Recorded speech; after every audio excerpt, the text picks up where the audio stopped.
حضرت عبد الرحمن بن عوف رضی اللہ عنہ اور حضرت خالد بن ولید رضی اللہ عنہ کے درمیان رنجش ہو گئی.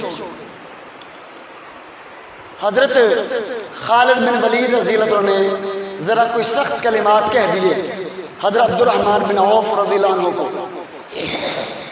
شکایت لگی نبی کریم صلی اللہ علیہ وسلم کو. اس موقع پر اللہ کے رسول نے فرمایا لا تسبوا باصحابی، میرے صحابہ کو برا بھلا نہ کہا کرو.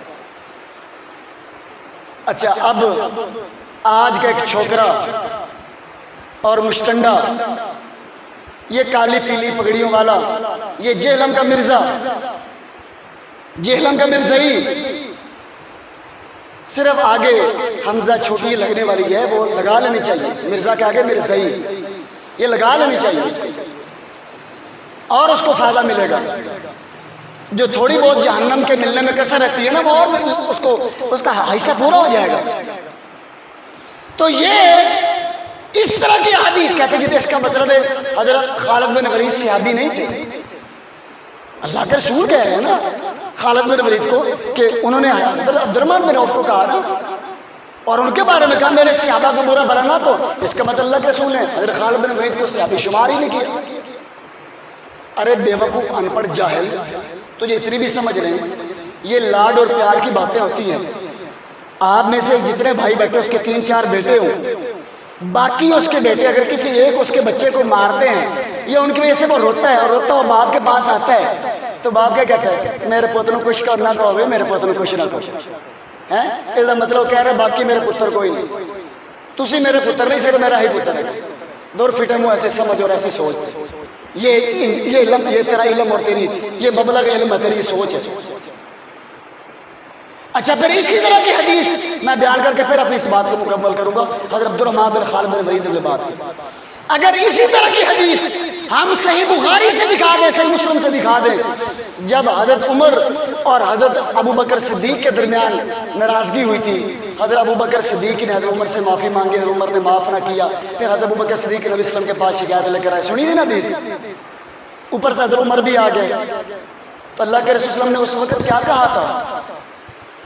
فَحَلْ أَنْتُمْ تَارِكُوا لِي صَاحِبِي، یار تسی میری خاطر میرے صحابی نو نہیں چھڑ سکتے؟ میرے منہ نو میری خاطر میرا لحاظ کر کے میرے صحابی نو نہیں چھڑ سکتے تسی؟ اب مطلب ہے پھر صحابی صرف حضرت ابو بکر صدیق ہے، باقی کوئی صحابی نہیں. بھائی یہ لاڈ اور محبت کی باتیں ہوتی ہیں. تو اللہ کے رسول صلی اللہ علیہ وسلم نے یہاں پر بھی وہی فرمایا کہ عبد الرحمن بن عوف ایک تو وہ سابقین اولین میں سے، ٹھیک ہے، ساتھ ان کا مقام اور مرتبہ حضرت خالد بن ولید سے زیادہ تھا. اچھا پھر ایسے لوگوں جاہل لوگوں کی علم میں اضافہ کر دوں، اسی حدیث میں ہے، اسی حدیث میں ہے جب حضرت خالد بن ولید نے کہا نا اللہ کے رسول اصل میں نے پتہ یہ کیوں بات کی ہے، حضرت عبد الرحمن بن عوف کے لیے میری زبان سے ذرا سخت کلمات کیوں نکلے ہیں؟ اس لیے کہ یہ بھی مجھ پر نکتہ چینی کرتے ہیں. تو اللہ کے رسول نے فرمایا خالد کو ناراض نہ کرو بھائی، خالد جو ہے سیف من سیوف اللہ، یہ اللہ کی تلواروں میں سے ایک تلوار ہے. میرے خالد کو ناراض نہ کرو. تو یہ کیا ہے؟ یہ نظر نہیں آتا. تو میں عرض یہ کرنا چاہتا ہوں کہ جب نبی صلی اللہ علیہ وسلم نے ذرا سننا ایک صحابی کو ذرا تھوڑی سی کم مقام اور مرتبہ رکھنے والے، کیونکہ صحابہ کرام کے اندر مراتب تو ہیں، مراتب تو ہیں، لیکن عزت اور احترام میں سارے صحابہ یکساں اور برابر ہیں. مثال کے طور پر فتح مکہ سے پہلے مسلمان ہونے والے صحابہ کرام افضل ہیں بنسبت فتح مکہ کے بعد مسلمان ہونے والوں میں سے. کیوں بلا؟ سادر قربانیوں کی بات. جو مکہ فتح ہونے سے پہلے مسلمان صحابہ ہوئے، صحابہ کرام مسلمان ہوئے، کیوں ان کی فضیلت زیادہ ہے؟ کیونکہ اس وقت اسلام کمزور تھا، اسلام قربانیاں مانگ رہا تھا، اسلام کا پودا ابھی پنپ رہا تھا اور اس کو اپنے خون سے سینچنے کی ضرورت تھی. اور اس وقت کلمہ پڑھنا، اسلام قبول کرنا اپنی جان ہتھیلی پر رکھنے کے مترادف تھا. تو جن لوگوں نے اس وقت اسلام قبول کیا اور کچھ لوگ وہ ہیں جب مکہ فتح ہو چکا تھا، چاروں طرف اسلام غالب ہو چکا تھا، کیا یہ دونوں برابر ہو سکتے ہیں؟ یہ مقام اور مرتبے کی بات کر رہا ہوں، لیکن عزت اور احترام میں، عزت اور احترام میں سارے کے سارے صحابہ برابر ہیں، کیونکہ اس پر کئی ایک حدیث ہیں اللہ کے رسول صلی اللہ علیہ وسلم نے اس معاملے میں سارے صحابہ کو ایک صف میں رکھا ہے۔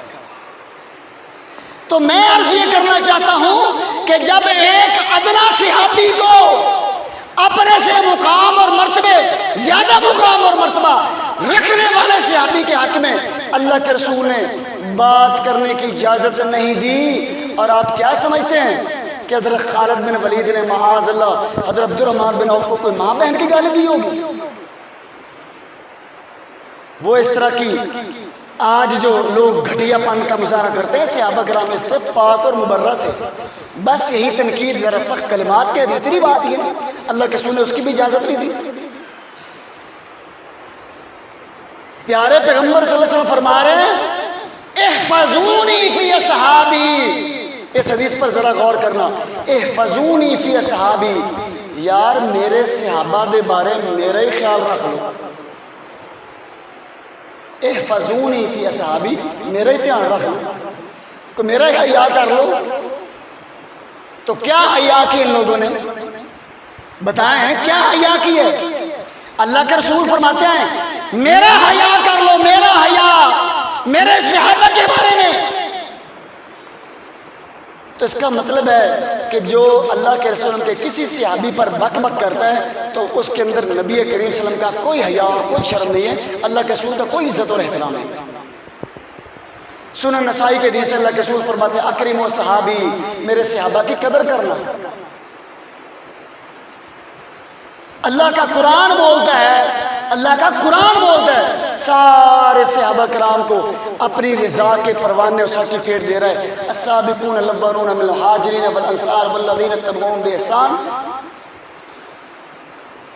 کہ سابقین اولین اور ان کی اتباع کرنے والے، اچھے طریقے سے ان کے راستے پر چلنے والے، قیامت تک آنے والا جتنے لوگ ہیں اللہ سب سے راضی اور وہ رب سے راضی، صرف صحابہ سے ہی نہیں۔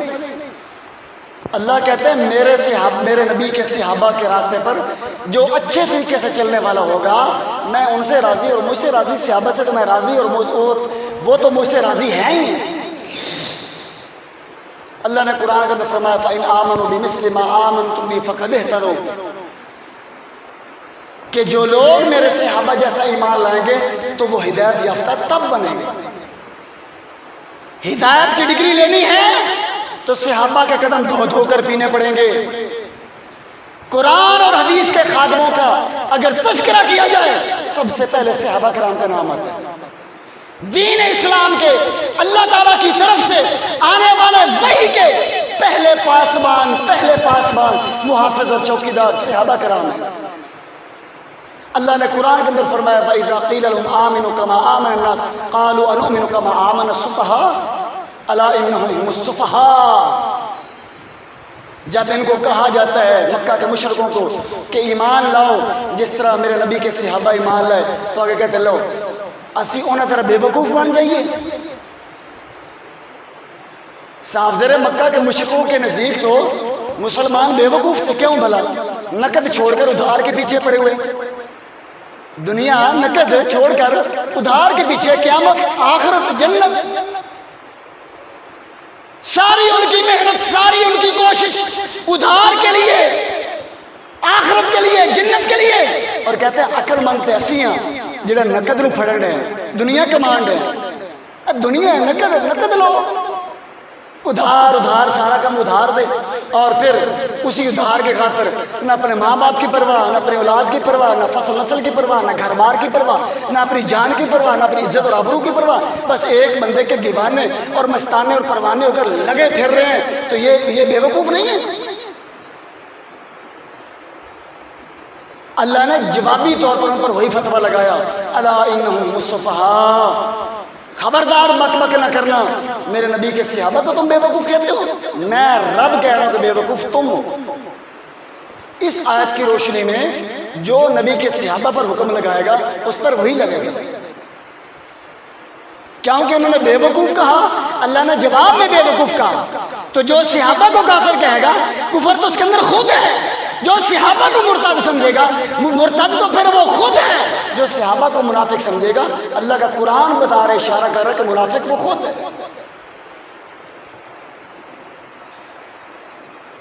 اللہ کا قرآن بولتا ہے اولئک هم الراشدون، یہی لوگ ہدایت یافتہ ہیں، اولئک هم المفلحون، یہی وہ لوگ کامیاب ہیں، اولئک هم المہتدون، یہی وہ لوگ ہدایت یافتہ ہیں، اولئک هم الفائزون، یہی وہ لوگ کامیاب ہونے والے ہیں۔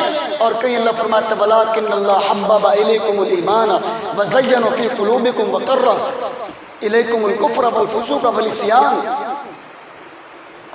اللہ فرما رہے ہیں، اللہ معاذ اللہ، کیا اتنے کمزور ہے پروردگار کا اتنا نظام انتظام کمزور ہے کہ اللہ فرما رہے ہیں ہم نے یہ کام کیا کہ نبی کے صحابہ کے دلوں میں ایمان اور ہدایت کی محبت ڈال دی۔